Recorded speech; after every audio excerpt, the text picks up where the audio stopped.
The air hung heavy, thick with the stench of decay and despair. Dracula's throne room was a cavernous space, a monument to darkness. Gargoyles perched on towering archways, their stone eyes glinting with malice. Cobwebs thick as tapestries draped the walls. A single stained glass window depicting angels falling from heaven cast fractured beams of light across the floor.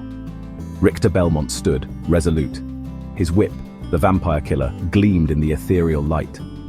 He had fought his way through hordes of the night, faced down unspeakable horrors. Now, he stood before the source of it all, Dracula. His presence was a suffocating weight, a chilling aura that promised pain and oblivion. Richter Belmont? Richter's boots echoed on the stone floor, each step a hammer blow against the silence. He stopped a few paces from the throne, refused to break eye contact. Dracula, your reign ends here. Dracula chuckled, a low rumble that shook the very foundations of the castle.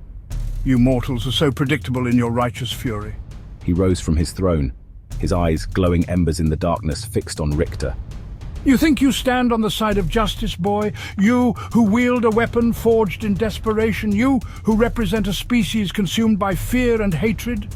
We are not defined by our fears. We are capable of love, of compassion, of faith. Faith, the very same faith that condemned me to this existence? The same faith that turned my grief into a curse?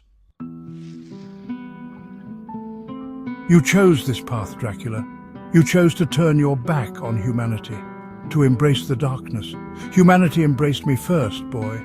They showed me the depths of their cruelty, the fragility of their love. They made me a monster.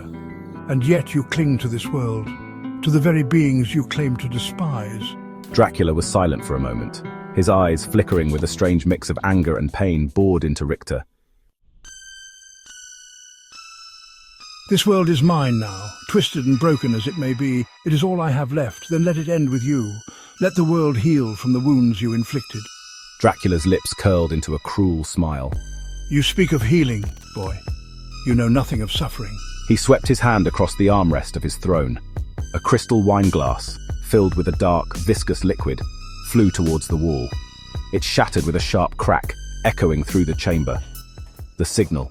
The battle had begun.